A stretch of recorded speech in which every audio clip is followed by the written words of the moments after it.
ঠাকুর, মা ও স্বামীজির চরণে প্রণাম নিবেদন করে এই দিব্যত্রয়ীর সকল ভক্তদের জন্য পাঠ করছি উদ্বোধন কার্যালয় থেকে প্রকাশিত শ্রী ম কথিত শ্রী শ্রী রামকৃষ্ণ কথামৃতর কিছু বিশেষ অংশ। আজ পাঠ করব শ্রী রামকৃষ্ণ ভক্ত সঙ্গে পর্বের তৃতীয় পরিচ্ছেদ, কমল কুটিরে শ্রী রামকৃষ্ণ ও শ্রীযুক্ত কেশব সেন। শ্রী রামকৃষ্ণ কাপ্তেনের বাটি হইয়া শ্রীযুক্ত কেশব সেনের কমল কুটির নামক বাটিতে আসিয়াছেন। সঙ্গে রাম, মনমোহন, সুরেন্দ্র, মাস্টার প্রভৃতি অনেকগুলি ভক্ত, সকলে দ্বিতল হল ঘরে উপবেশন করিয়াছেন। শ্রীযুক্ত প্রতাপ মজুমদার, শ্রীযুক্ত তৈলক্য প্রভৃতি ব্রাহ্ম ভক্তগণ উপস্থিত আছেন। ঠাকুর শ্রীযুক্ত কেশবকে বড় ভালোবাসেন। যখন বেলঘরের বাগানে স্বশিষ্য তিনি সাধন ভজন করিতেছিলেন, অর্থাৎ 1875 খ্রিস্টাব্দের মাঘোৎসবের পর, কিছুদিনের মধ্যে ঠাকুর একদিন বাগানে গিয়া তাহার সহিত দেখা করিয়াছিলেন। সঙ্গে ভাগিনেও হৃদয়রাম। বেলঘরের এই বাগানে তাহাকে বলেছিলেন, তোমারই ল্যাজ খসেছে, অর্থাৎ তুমি সব ত্যাগ করে সংসারের বাহিরেও থাকতে পারো, আবার সংসারেও থাকতে পারো। যেমন বেঙাচির ল্যাজ খসলে জলেও থাকতে পারে, আবার ডাঙাতেও থাকতে পারে। পরে দক্ষিণেশ্বরে, কমল কুটিরে, ব্রাহ্ম সমাজ ইত্যাদি স্থানে অনেকবার ঠাকুর কথাচ্ছলে তাহাকে উপদেশ দিয়াছিলেন।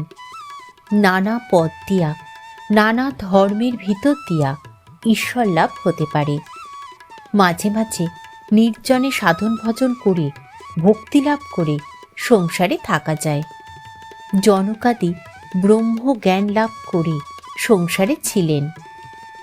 ব্যাকুল হয়ে তাকে ডাকতে হয়, তবে দেখা দেন। তোমরা যা করো নিরাকার সাধন, সে খুব ভালো। ব্রহ্মজ্ঞান হলে ঠিক বোধ করবে।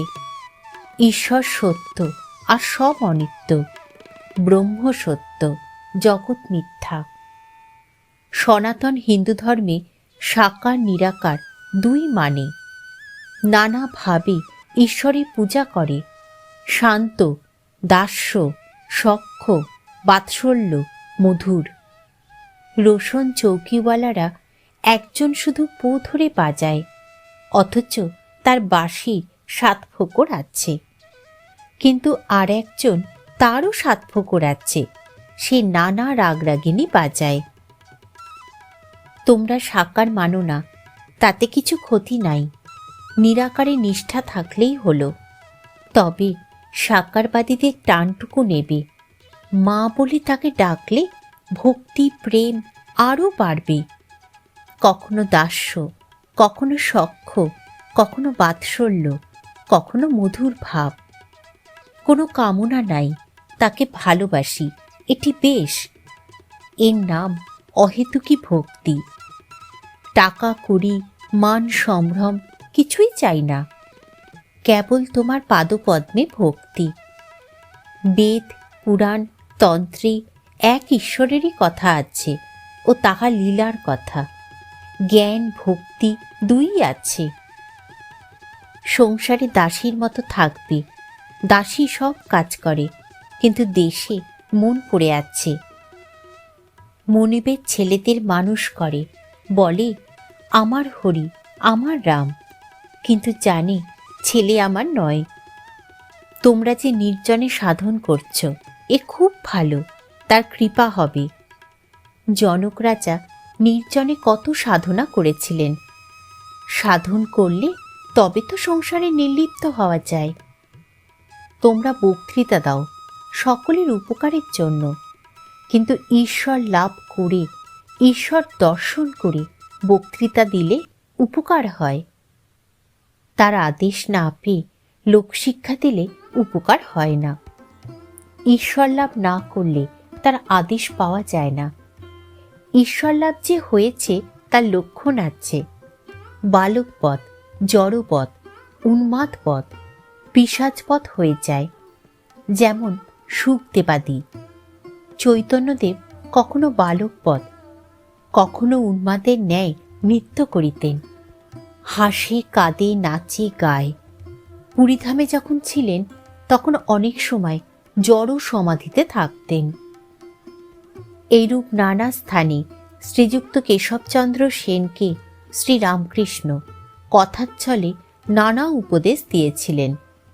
বেলঘড়ির বাগানে প্রথম দর্শনের পর কেশব 28 মার্চ 1875 রবিবার মীরার সংবাদপত্রে লিখিয়াছিলেন, আমরা অল্পদিন হইল দক্ষিণেশ্বরে পরমহংস রামকৃষ্ণকে বেলঘড়ির বাগানে দর্শন করিয়াছি। তাহার গভীরতা, অন্তর্দৃষ্টি, বালক স্বভাব দেখিয়া আমরা মুগ্ধ হইয়াছি। তিনি শান্ত স্বভাব, কোমল প্রকৃতি, আর দেখিলে বোধ হয় সর্বদা যোগেতে আছেন। এখন আমাদের বোধ হইতেছে যে হিন্দু ধর্মের গভীরতম প্রদেশ অনুসন্ধান করিলে কত সৌন্দর্য, সত্য ও সাধুতা দেখিতে পাওয়া যায়। তা না হইলে পরমহংসের ন্যায় ঈশ্বরীয়ভাবে ভাবিত যোগী পুরুষ কিরূপে দেখা যাইতেছে। 1876 জানুয়ারি আবার মাঘোৎসব আসিল। তিনি টাউন হলে বক্তৃতা দিলেন। বিষয় ব্রাহ্ম ধর্ম ও আমরা কি শিখিয়াছি। তাহাতেও হিন্দু ধর্মের সৌন্দর্যের কথা অনেক বলিয়াছিলেন।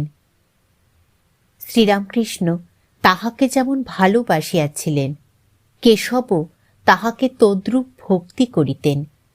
প্রায় প্রতি বৎসর ব্রাহ্মোৎসবের সময় ও অন্যান্য সময়েও কেশব দক্ষিণেশ্বরে যাইতেন ও তাহাকে কমল কুটিরে লইয়া আসিতেন। কখনো কখনো একাকী কমল কুটিরের দ্বিতলস্থ উপাসনা কক্ষে পরম অন্তরঙ্গ জ্ঞানী ভক্তি ভরে লইয়া যাইতেন ও একান্তে ঈশ্বরের পূজা ও আনন্দ করিতেন। 1879 ভাদ্রোৎসবের সময় আবার কেশব শ্রীরামকৃষ্ণকে নিমন্ত্রণ করিয়া বেলঘড়ির তপবনে লইয়া যান 15 সেপ্টেম্বর সোমবার। আবার 21 সেপ্টেম্বর কমলকুটিরে উৎসবে যোগদান করিতে লইয়া যান। এই সময় শ্রীরামকৃষ্ণ সমাধিস্থ হইলে ব্রাহ্ম ভক্ত সঙ্গে তাহার ফটো লওয়া হয়। ঠাকুর দণ্ডায়মান, সমাধিস্থ, হৃদয় ধরিয়া আছেন। 22 অক্টোবর মহাষ্টমী নবমীর দিন কেশব দক্ষিণেশ্বরে গিয়া তাহাকে দর্শন করিলেন।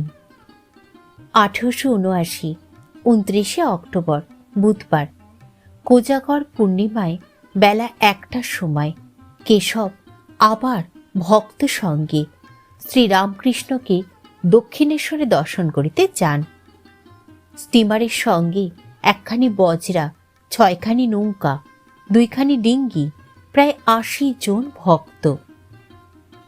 সঙ্গে পতাকা, পুষ্পপল্লব, খোল, করতাল, ভেরি। হৃদয় অভ্যর্থনা করিয়া কেশবকে স্টিমার হইতে আনেন, গান গাইতে গাইতে। সুরধ্বনির তীরে হরি বলে কে, বুঝি প্রেমদাতা নিতাই এসেছে। ব্রাহ্ম ভক্তগণ পঞ্চবটী হইতে কীর্তন করিতে করিতে তাহার সঙ্গে আসিতে লাগিলেন। সচ্চিদানন্দ বিগ্রহ রূপানন্দ ঘন, তাহাদের মধ্যে ঠাকুর মাঝে মাঝে সমাধিস্থ। এই দিনে সন্ধ্যার পরে বাধা ঘাটে পূর্ণচন্দ্রের আলোকে কেশব উপাসনা করিয়াছিলেন। উপাসনার পর ঠাকুর বলিতেছেন, তোমরা বলো ব্রহ্ম আত্মা ভগবান, ব্রহ্ম মায়া জীব জগৎ, ভাগবত ভক্ত ভগবান। কেশবাদী ব্রাহ্ম ভক্তগণ সেই চন্দ্রালোকে ভাগীরথী তীরে সমস্বরে শ্রীরামকৃষ্ণের সঙ্গে সঙ্গে ওই সকল মন্ত্র ভক্তি ভরে উচ্চারণ করিতে লাগিলেন।